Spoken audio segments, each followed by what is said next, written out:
My next guest has been described as everything from an old-fashioned man to Huckleberry Finn with hormones. Would you please welcome the #1 international star, Mr. Clint Eastwood. At 95 years old, Clint Eastwood finally drops the real story about Rob Reiner. Born Clinton Eastwood Jr. on May 31, 1930, in San Francisco. Back in the days of the Great Depression, his family was constantly on the move across California, chasing whatever work they could find. That restless life built Clint into a tough, self-reliant man who learned early to hide his emotions behind a calm face, a trait that later became his signature power on screen. You got a tough act to follow, you know that? 20th and Plum. 20th and Plum. She's wild. That really flipped me out because having grown up in small towns, when somebody says you live at 20th and Plum, and as Doc said, that's not the main part of town. The main part of town is First and Main. 20th and Plum is way out. As a kid, Eastwood wasn't the loud one. He was the quiet observer, soaking in everything around him. Music was his escape, especially jazz and piano, which sharpened his sense of timing, rhythm, and emotion. Those little details shaped the way he'd one day direct and act, giving his films that unforgettable edge. After high school, Clint didn't head straight for the spotlight. He hustled through all kinds of jobs: lifeguard, lumberjack, gas station attendant, you name it, he tried it. Each gig grounded him deeper in that working-class grind, teaching him what real hustle looked like and making him respect the strength of everyday people. His path to Hollywood wasn't some overnight dream come true. It crept up on him. After serving in the U.S. Army, Clint dipped his toes into acting, but the start was rough. Universal Pictures signed him in the mid-50s, yet rejection hit him from every side. Executives mocked his looks, dismissed his voice, and said he didn't have the spark for stardom, but oh, how wrong they were. Instead of giving up, Clint doubled down hard. He kept grinding, learning, acting, doing whatever it took to land that one role that would flip his whole life upside down. That moment finally came in 1959 with Rawhide, where he played the rough-edged cowboy Rowdy Yates. For 8 solid seasons, Clint had steady work and his face on screens everywhere. But deep down, he was restless. He wanted more fire, more meaning, more control. He was tired of being boxed in, so he took a wild leap of faith. Clint ditched American TV for something totally unexpected: Italian cinema. He signed up with Sergio Leone for what would become the legendary Dollars trilogy: A Fistful of Dollars, For a Few Dollars More, and The Good, the Bad, and the Ugly. These films didn't just make Clint a star, they revolutionized the Western game. His mysterious man-with-no-name character became the blueprint for cool, cold, silent, and dangerously unpredictable. Clint didn't need fancy words or wild stunts to own the screen. With just a squint, a pause, and that calm but deadly stare, he completely redefined what it meant to be a man on film. It wasn't about showing off, it was about power through silence, confidence, and attitude. His fame exploded worldwide, and suddenly Eastwood wasn't just an actor, he was the boss, calling his own shots and steering his career exactly how he wanted.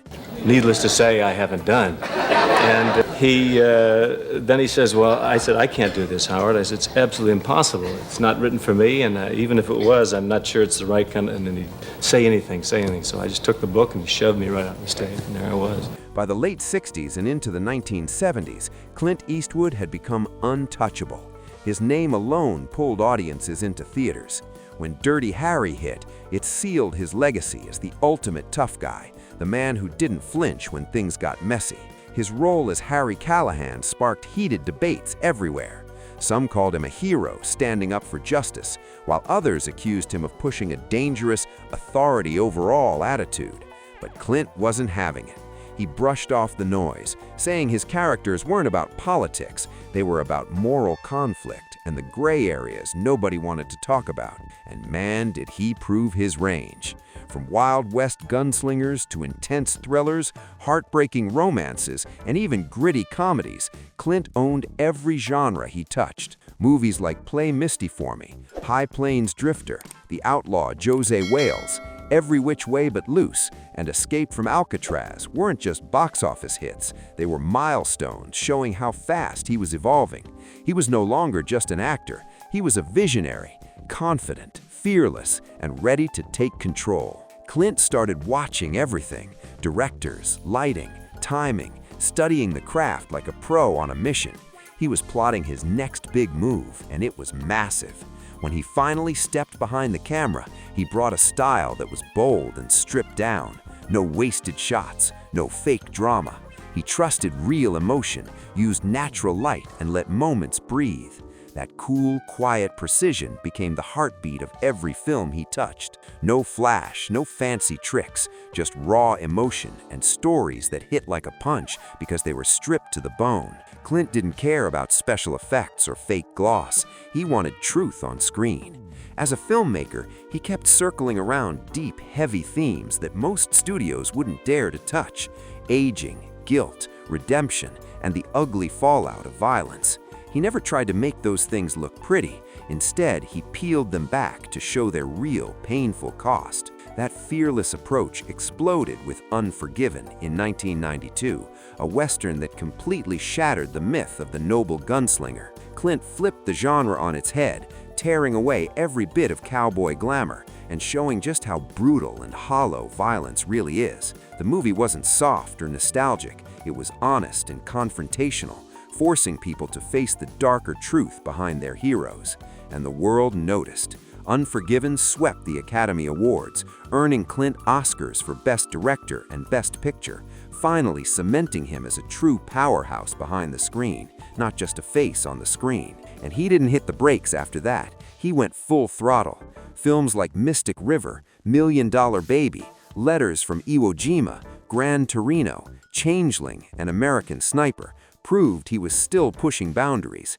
Each one dove deeper into moral gray areas and emotional chaos, showing that Clint Eastwood's power wasn't limited to Hollywood. It reached across the world. Across the globe, international film circles couldn't get enough of Clint Eastwood.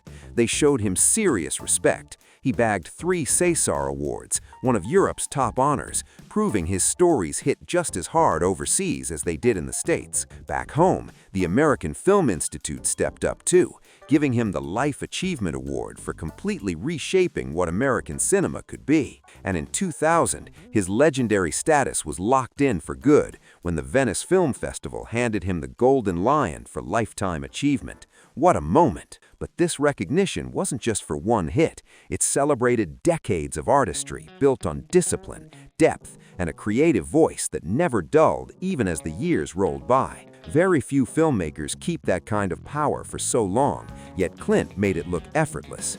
France, a country that treats film like sacred ground, took things even further.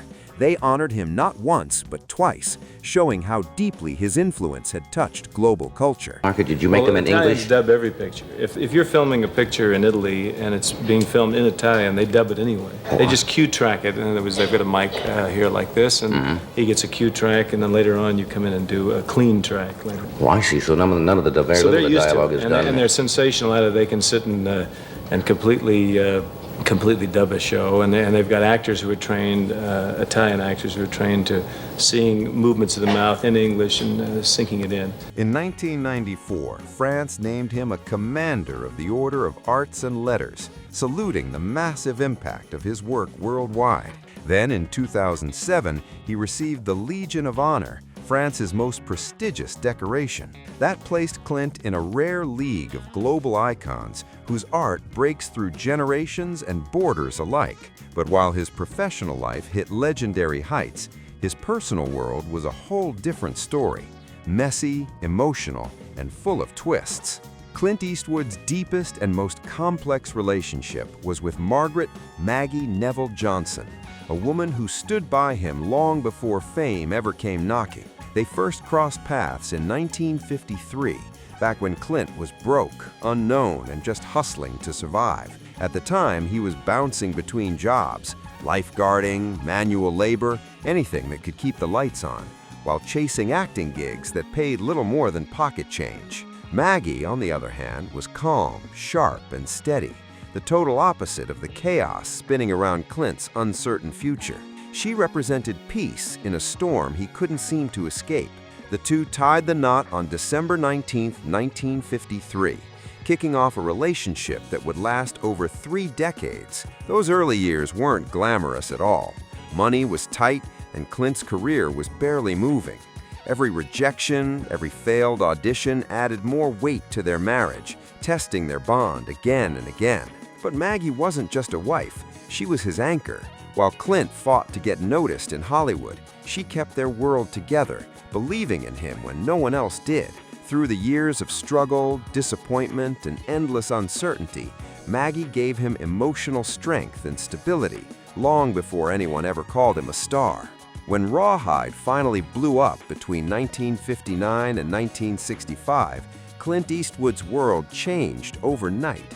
Fame, money, and non-stop attention came crashing in all at once, and so did the pressure. As his star power exploded with Sergio Leone's Man with No Name films, and later the iconic Dirty Harry series, life moved at a pace no one could have prepared for. The sudden success lit up his career, but it also started shaking the foundation of his marriage. Clint's packed schedule and growing into completely flipped the balance between him and Maggie. She wanted peace and privacy, staying far from Hollywood's spotlight, while Clint was constantly surrounded by cameras, sets, and celebrity buzz. That difference, his public chaos versus her quiet world, kept stretching wider, creating tension that never really went away. Well, he has to read the whole opening thing. He says, "Can you come back and do it?" And I started to say no, and I was looking around for Gregory Peck, and my wife nudged me and said, "Go ahead, you can do it for him." And I was, oh, You were on. Here I was, Their marriage faced brutal challenges, long stretches apart, and rumors of infidelity that tabloids couldn't stop talking about. Clint later acknowledged those mistakes, admitting how hard fame made it to keep things steady. Still, despite the cracks and heartbreak, they remained legally married for decades. It wasn't out of denial, it was loyalty, shared history, and that deep sense of responsibility that tied them together, even when love got messy. Together, Maggie and Clint Eastwood built a family that stayed grounded despite the storm of fame swirling around them.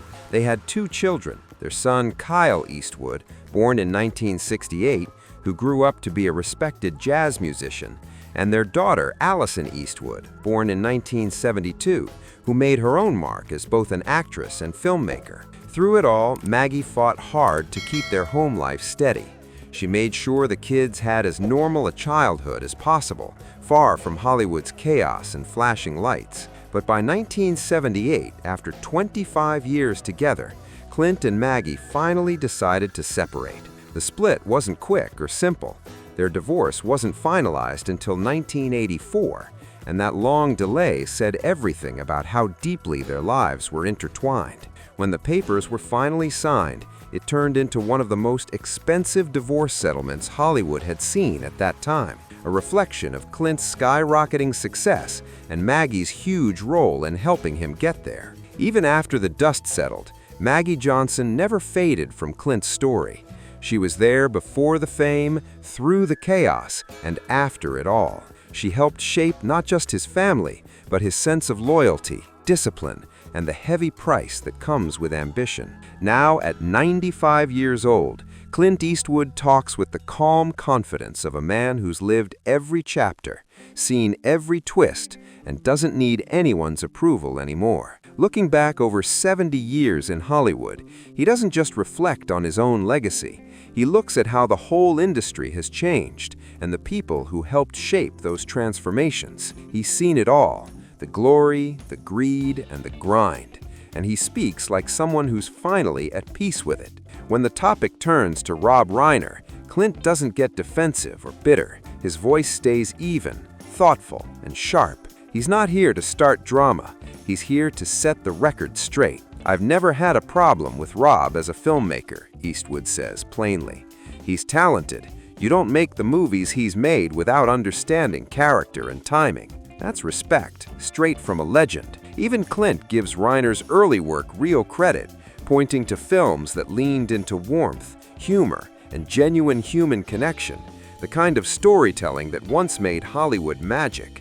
To him, those movies represented a time when the industry cared more about art and craft than about division or image. It's a quiet but powerful reminder from Eastwood himself that great cinema still comes from the heart, not from trends. What really gets under Clint Eastwood's skin isn't just Rob Reiner. It's the whole shift that's taken over Hollywood. To Clint, something fundamental changed along the way. Somewhere, he reflects, the business stopped being about curiosity. It became about certainty.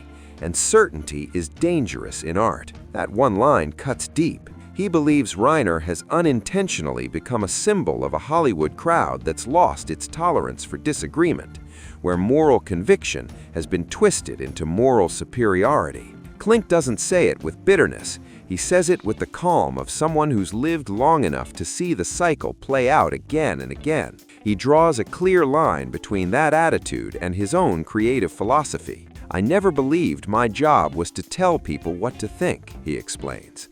"My job was to show people who they are." That's the heart of Eastwood's legacy.